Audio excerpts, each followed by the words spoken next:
वो तुझे करना पड़ेगा। आप यात्रा को विराजमान हो, अगर आप इच्छा हो, आप अगर विश्राम करना चाहते हैं तो आप बोलिए, आप मेरे ऊपर मेरी तरफ से इजाजत है। इस दादा को नंगी लगे नंगी करके मारा क्यों है? आप चलिए।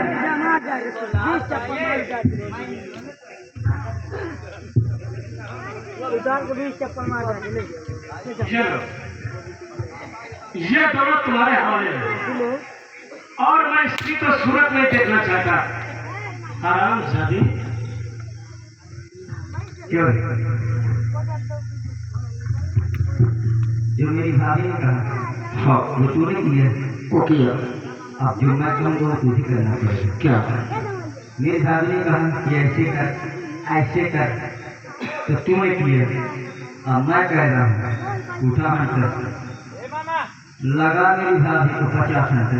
चल मुझे मार गई।